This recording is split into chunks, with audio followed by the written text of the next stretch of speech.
What we have with this story is a tale of two incarcerations. You already know which two we have here. Okay, so we got Gerson Fuentes, okay? The little guy who apparently facilitated that story that Joe Biden meandered through before or after he caught the goof. Can't quite remember, but there's a little Ohio girl had to cross into Indianapolis.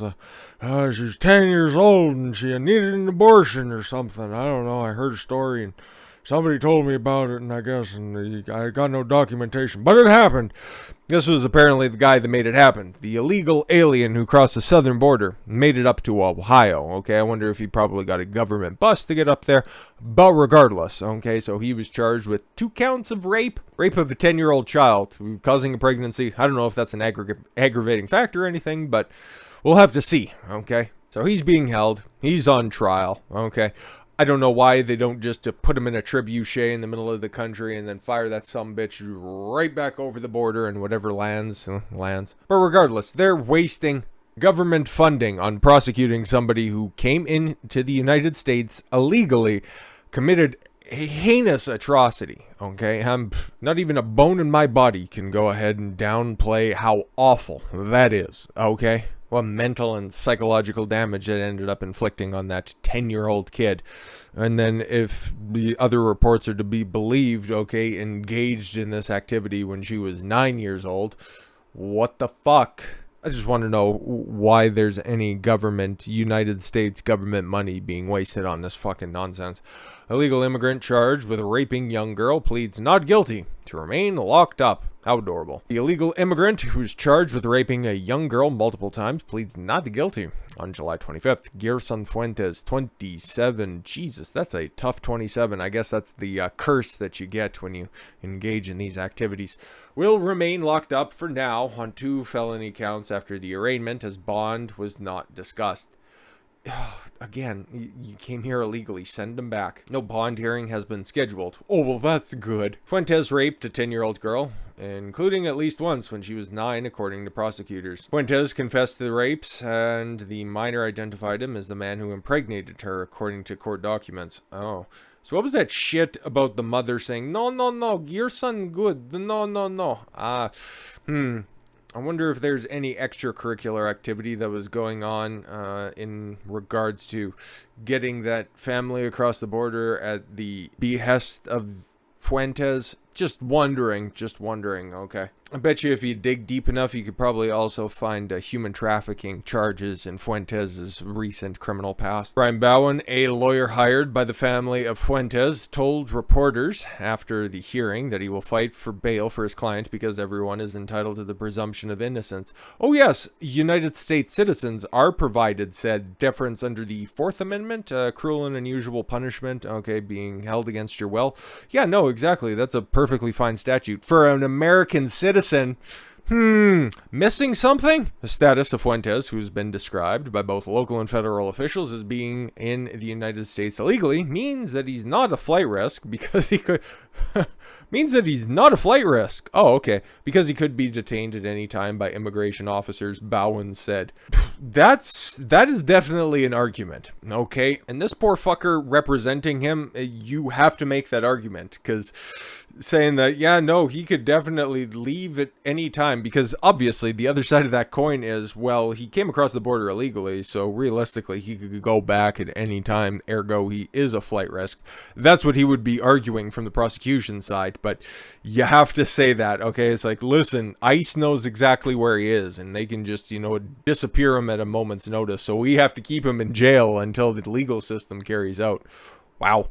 He confirmed that Fuentes is a Guatemalan national and a legal immigrant who has been in the country for 5 to 10 years. Oh, Lord. Man, a good friend of mine is Guatemalan, okay? And he looks totally different than that, okay? And he's a fucking great guy, unlike Fuentes. Columbus Police Department officers have said that Fuentes waived his right and confessed to raping the girl. So why are you detaining him? Okay, why are you detaining him, waiting for a proper trial or anything like that? He already admitted to it. Okay, so what are we doing here? Bowen said he is concerned that Fuentes' lack of fluency in English. Oh no, you probably can find a translator 50,000 in the Ohio justice system. Just saying. Could have contributed to him not understanding the questions and what he was saying. Oh, okay, coerced admission to a crime. Okay, I can understand. Okay, taking feelings and emotion out, all that stuff. Okay, he doesn't speak English. Okay, at least he's not fluent in English. He could have admitted to something without knowing exactly what he was saying. I understand that. But again, you came here illegally. Doesn't matter for the fact that you've been here illegally for 5, 10, 15, 20, 30 years. You're still here illegally. You knowingly crossed that border. You came into the United States. I know I keep beating this dead horse at this point, but at least he's not fucking it. Fuentes, who appeared by video at the hearing. Oh, okay, cool. You don't want to catch the coof from an illegal alien. All right.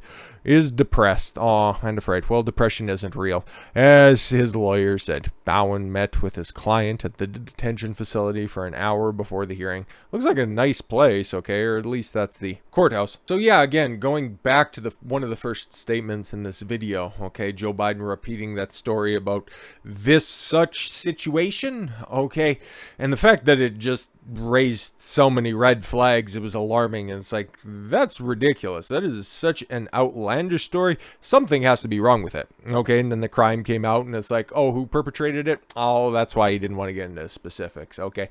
So then the whole veracity of, it's like, okay, well, normally Ohio, okay, and most of these abortion ban laws have certain carve-outs for rape and incest, because that accounts for 0.0% of the normal pregnancies and the reasons why terminations occur. So isn't that kind of the case in Ohio? So why the fuck the state crossing gimmicks, okay? And even the need or even the acquisition of the abortion is still in question. So, just for posterity's sake, the girl was at least a couple of times. Yeah, okay. Ohio law restricts abortion at 6 weeks of pregnancy, but has an exception for abortions necessary to prevent a serious risk of a substantial and irreversible impairment of a major bodily function of a pregnant woman. Ohio officials said the girl fit that exception. Okay, meaning she could have gotten the abortion in Ohio.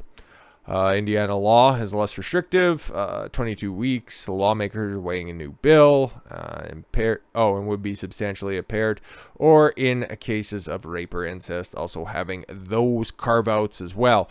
So, yeah, and we don't even have the documentation, or at least it hasn't been made public, but again, it's this is going to sound weird. It's a nice story for that side to go ahead and try to champion, because it raises emotions, because it's a 10-year-old girl, it's a forcible pregnancy, okay, and then the need to cross state lines for this kid who has been traumatized in order to correct the wrong that has been written, yeah, no, that works. Okay, and for the people that want to legislate off the back of emotions, yeah, no, of course, it checks off so many boxes, okay? Just like Gerson Fuentes checking off a bunch of boxes. Anyways, but once again, like these big stories, okay, you do just a little bit of surface digging, and you realize that, yeah, no, that you say that statue's made of gold, but realistically, it's not even just tin foil. Shit's tin paint, okay? There's no gold here whatsoever.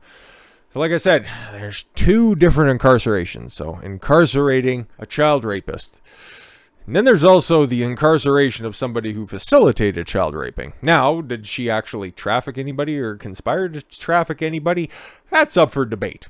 Okay, were they just looking to prosecute Jeffrey Epstein, and that was the most relevant piece of human filth available, and by proxy she's serving and might end up at the end of a bed sheet? It's highly likely, okay, but remember the charges that she was convicted of. 6 or 7 counts of conspiracy to commit trafficking. It's something like that. So why on earth is she now in a low security prison in Florida? Isn't she still on suicide watch? Yeah, no, exactly. Time's really ticking on this one. Convicted sex trafficker, conspirator. That's what it is.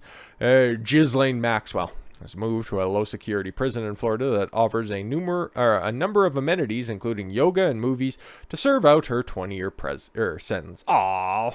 Look what money and connections can get you. Are you also able to post on TikTok like other convicted sex criminals? Just wondering, just asking.